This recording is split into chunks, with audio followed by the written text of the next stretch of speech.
It's about inclusion, but and we talk about it in higher education in terms of often in terms of ethnicity, and I think that's very important. But also, we talk about it in terms of gender and ability and socioeconomic status, and beyond other cultural and social experiences and so on and so forth. And I think when I speak about diversity, and actually when a lot of people speak about diversity, a lot of times they do speak about it specifically in the context of ethnicity. But what I note is that sometimes people shy away from talking about it just in terms of ethnicity, and I think that that's okay, but I think it's important to continue to provide some focus to ethnicity, especially in higher education, and especially as it relates to both access, which you had mentioned, but also success and equitable outcomes. It is a very broad concept, but I think, again, in higher education in particular, it's important to give distinct focus to ethnicity because of the issues that exist as it relates to ethnicity in particular, in the area of access and success. So I think, again, I think it's important to look at it broadly, but again, giving a distinct focus to ethnicity and not shying away from talking about it. I'm in settings sometimes where I hear people talk and they talk about diversity and they go, oh, well, that's ethnicity, culture, and then people go, yeah, but also it's this, almost as though it kind of takes away from the importance of ethnicity. And so we have the EEO plan. We participate in the SEDICA internship program, which again helps us to train possible candidates for future positions and so on of diverse backgrounds. And then we actually just established a district-wide, what we call our DEI task force, Diversity, Equity, and Inclusion Task Force. I was involved with trying to enhance and develop the committee charge, which really one of the focuses of that committee is to look at diversity in hiring, and so and monitoring really the implementation of our EEO plan as I understand it. So that's a brand new committee. So what I see is some steps being taken to move us forward as it relates to diversity in hiring. Being new here, I can only speak from my 8 months here, so I guess I don't want to talk about or focus on what we're not doing per se or what we should be doing. But as you mentioned, some of the things that other colleges possibly embark upon, and things that I've read about, that I've experienced, and so on and so forth. But I think overall there should really be a distinct commitment from the top down as it relates to diversity. I think that everybody should know what the mission, what the goals are from the top down. Everyone should be able to articulate, as a district, we are committed to diversity in X, Y, and Z, and this is what we're doing to achieve it. I think there needs to be a clearly articulated commitment and a plan of the body and all the constituencies to help move, a diversity or equity agenda forward. But in terms of specific strategies, I think there's many things. There's a lot of things that are going on right now throughout the state, practices that folks are using. One is like faculty inquiry groups, FIGs that they call it, whereby you bring groups of faculty members together, but not even just faculty, staff, students, administrators, others, to talk about matters as it relates to diversity. What does diversity mean to you? Where is it that you want to go as a student, as a staff member, as a faculty member, as an administrator? So using the voice of the robust staff development activities, not just once a year where and it's an optional diversity training. And then in addition, I think it's really telling where the commitment is when you look at kind of external partnerships, activities in the community, so on and so forth. And I'm not clear on how much community colleges, I think we have a way to go as a community college body to kind of do more partnerships with our communities. So there's not that many, you're asking for specific strategies, but I think just in general, I think a distinct commitment plan that's discussed broadly is really important.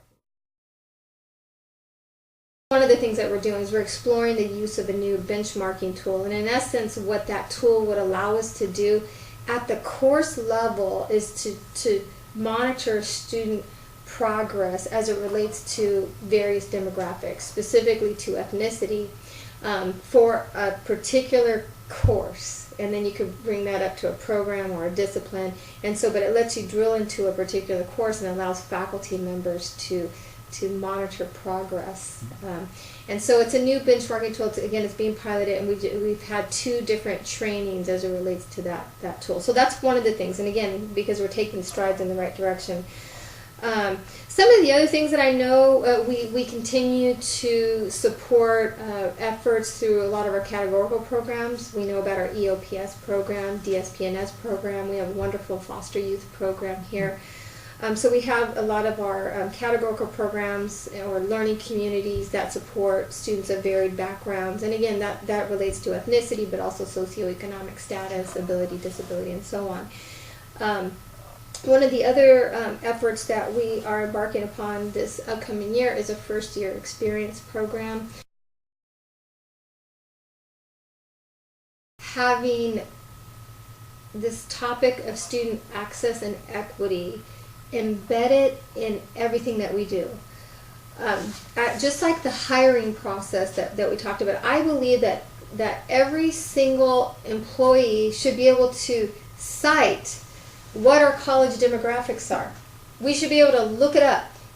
We should be able to monitor it and track it, talk about it, and also take some level of responsibility as it relates to the disparities that we see, because a lot of times the conversations focus around, oh, well, that student, they're a single mom and they have 3 kids, or oh, well, their car and they couldn't get to class. And we talk about, this deficit model. What was wrong with the students that basically created this lack of success? But it's harder for us to talk about not necessarily what's wrong with us as an institution, but it's harder for us to take a level of responsibility that's necessary in order for us to move the equity agenda forward. So I think it's really important for us to shift focus from what's wrong with the student to what can we do as an institution to make progress. So the question is, what strategies would I like to see? Again, giving a distinct focus to student equity, knowing what the information is, what our demographics are, and talking about it on a regular basis and moving that agenda forward. It's just part of what we do, not just every once in a while. There is something called the Student Equity Plan. I think it was in 2006, all California community colleges were mandated to develop a student equity plan. Apparently were asked to do that like 10 years prior. People were like, oh, I think we have one somewhere. And at the time I was at a different college, and I was like, I think we have one of those somewhere. And I remember I was charged with developing our student equity plan. And of course the team of us that developed it, were really serious about it. But moving that plan forward was a whole different ballgame, because it was what we call an unfunded mandate. So we all developed these student equity plans. And then what we discovered, what I discovered honestly when I was in your shoes taking this very class and was doing some interviews among folks at a different college, is that nobody even knew they had a student equity plan. They hadn't seen it, and somebody went to their shelf and was trying to find it for me, and I was like, no, it's okay, you don't have to find your student equity plan. And then even coming here, my very first 2 weeks, I was asked to resurrect our student equity plan, and I discovered no one had a copy. So we have student equity plans, but they're not being used. And I think that if we're gonna be serious about student access and equity as it relates to a diverse population of learners, we need to have a realistic plan, again, and I mentioned this before, that we all buy into, that we've all helped to develop, and that we all help to push forward. It shouldn't be a shelf sitter. It shouldn't be something that we do just because it was mandated that year. And so in terms of assessment methods, there were some methods embedded into this plan that we don't follow. And so I would say that we're weak as a community college in general, as a community college body, in assessing the efficacy of our efforts as it relates to student equity, and I see that, frankly, in our here and in the region. I'm frankly really disappointed that we don't monitor that. Now, ago was that we did not have an effective program review and planning model in student services, and so one of the things that I did is I took a lot of kind of effective models that were used at other colleges and tried to develop one that worked for Cuyamaca. And two of the questions that I'm really honing in on that we need some work on is, there were simple questions that were never asked of student services here, and one was, what are the demographics of the population served by your student services program, and how does that compare to the demographics of the community, the demographics of the Cuyamaca student community? Most of the student services individuals and departments were not able to provide the college demographics because those are not at our fingertips. And that's really disappointing. We should be able to cite what the college demographics are, and frankly, we should be able to cite what the demographics are of the populations that we're serving. And I mean ethnicity, gender, socioeconomic status, and ability, disability, and those are the areas that we actually cite on the program review. In reviewing every single program review that I've personally done this summer, and I'm having meetings with every single department, most departments weren't able to cite that. So what could be used? That would be one thing, is simply on an annual basis taking note of what your demographics are, and then throughout the year employing strategies to improve that if there's some disparities. Okay, so you have the axis. This is who we served. Okay. And look, there's some disparities. I know in one program, and I won't cite the particular program, 80% of the students were just talking about ethnicity, were of one ethnicity. There is no one ethnicity that's 80%. There's this huge disparities, okay? So the other question that I had the student services practitioners address is, in terms of success for your program, as you define success in your program, okay, and it could be as you define success or your learning outcomes, what does that look like based on the demographic populations? Okay, and so then if the different departments saw some disparities in that, then what are some of the strategies that you're going to employ to address those disparities?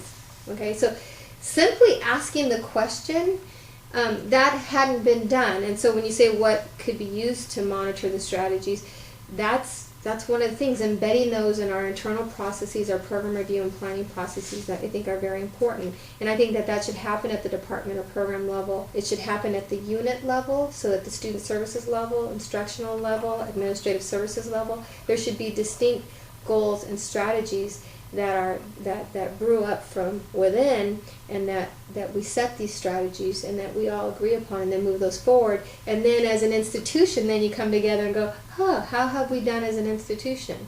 And everybody has played a role in that. So I think there's some things that we don't necessarily need the benchmarking tool per se, although that's a beautiful tool, and I hope that we do get it. And there's all these, the equity scorecard. There's a lot of things that we could be doing that cost money and so on. Then there's some things that just that cost time and thought.